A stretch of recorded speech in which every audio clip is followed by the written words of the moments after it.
ನಮಸ್ಕಾರ ದೇವ್ರು, ಎಲ್ಲರೂ ಹೇಗಿದ್ದೀರಾ? ಇವತ್ತು ನಮ್ಮ ಮನೇಲಿ ಬೆಳಗ್ಗೆನೆ ಫೋನ್ ಮಾಡಿ ಗೊಬ್ಬರದ ಲೋಡ್ ಬರುತ್ತೆ ಹೋಗು ಅಂತ ಹೇಳಿದ್ರು. ಅದಕ್ಕೆ ಕೆರೆ ಹತ್ರ ಬಂದೆ. ಅಷ್ಟರಲ್ಲಿ ಗೊಬ್ಬರದ ಲೋಡ್ ಕೂಡ ಬಂತು. ಈ ಗೊಬ್ಬರ ಬಂದು ದನಿನ್ ಗೊಬ್ಬರ. ಇವರು ಉಕ್ಕಡಗಾತ್ರಿಯಿಂದ ಬಂದಿದ್ದಾರೆ. ಇವ್ರು ಬೇರೆ ಯಾರು ಅಲ್ಲ, ಪ್ರತಿ ಸಲ ನಮ್ಮ ಕಾಯಿ ಕೆಡವಕ್ ಬರ್ತಾರಲ್ಲ ಅವರೇ ಇವರು. ನಾವು ಪ್ರತಿ ಸಲ ದನಿನ್ ಗೊಬ್ಬರ ಆಗಿರ್ಬೋದು, ಕುರೆ ಗೊಬ್ಬರ ಆಗಿರ್ಬೋದು, ಕೋಳಿ ಗೊಬ್ಬರ ಆಗಿರ್ಬೋದು, ಯಾವುದೇ ಗೊಬ್ಬರ ಆಗಿದ್ರು ಕೂಡ ನಾವು ಬೇರೆ ಕಡೆಯಿಂದನೇ ತರಿಸ್ತಿದ್ದು. ಆಮೇಲೆ ನಮ್ಮ ಸಂದೀಪ್ ಅವ್ರು ಡ್ಯೂಟಿ ಹೋಗ್ತಿದ್ರು, ಅವ್ರನ್ನ ಕರೆದೆ. ನಮಸ್ಕಾರ. ತೆಗಿರಲ್ಲ, ಈಗ ಗೊತ್ತಾಗಲ್ಲ.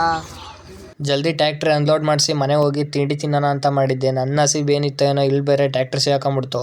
ಅಲ್ಲಿ ನಮ್ಮ ಅಣ್ಣಗೆ ಟ್ಯಾಕ್ಟ್ರಿ ಥರ ಕೇಳಿ ನಾನು ರೋಪ್ ತಗೊಂಡು ಈ ಟ್ಯಾಕ್ಟ್ರಿ ಹತ್ರ ಹೊರಟೆ. ಟ್ಯಾಕ್ಟ್ರಿ ಯಾವ ರೀತಿ ತೆಗಿಬೋದು ಅಂತ ಹೇಳಲಿಕ್ಕೆ ನಮ್ಮ ಸಾವುಕಾರ ಸಿದ್ದಪ್ಪರು ಇಲ್ಲಿಗೆ ಬಂದಿದ್ರು. ಮಾಮೂಲಿ ಹಗ್ಗ ಆಗಲಿ ಮಿಣೆ ಆಗಲಿ ಆಗಲ್ಲ ಅದಕ್ಕೆ ರೋಪ್ ತಂದಿರೋದು.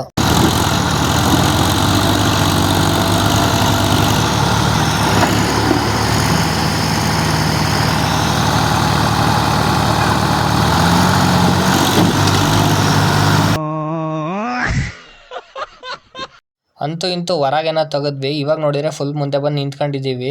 ನಮ್ಮ ಟ್ಯಾಕ್ಟ್ರಿನ ಮುಂದೆ ಐತೆ. ಇವಾಗ ನೋಡಿದ್ರೆ ಹಿಂದಕ್ಕೆ ದಬ್ತಾ ಇಲ್ಲ.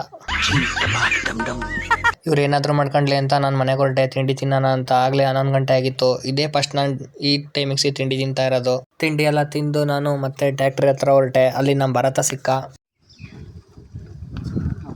ಆಮೇಲೆ ಫುಲ್ ಅನ್ಲೋಡ್ ಮಾಡಿ ಟ್ರೈಲರ್ ಜೋಡಿಸ್ಕೊಂತ ಇದ್ರು. ನಮ್ಮ ಚಂದ್ರಣ್ಣ ಇವತ್ತು ಫುಲ್ ಬೇಜಾರಾಗಿದ್ದ. ಏನಕ್ಕೆ ಅಂದರೆ ನಮ್ಮ ರುದ್ರಿಗೆ ಹುಷಾರಿಲ್ಲ ಅಂತೆ. ಅದಕ್ಕೆ ಏನು ಡೈಲಾಗ್ ಹೇಳಲಿಲ್ಲ.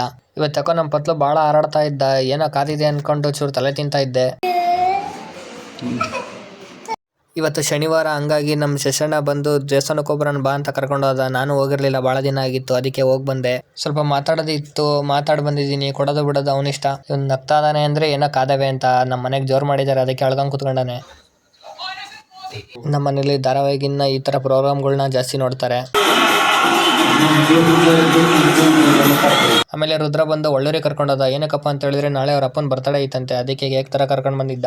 ಕೇಕ್ ತಗೊಂಡು ಊರ್ ಕಡೆ ಬಂದ್ವಿ. ಇದಾಗಿತ್ತು ಇವತ್ತಿನ ದಿನಾಚರಿ.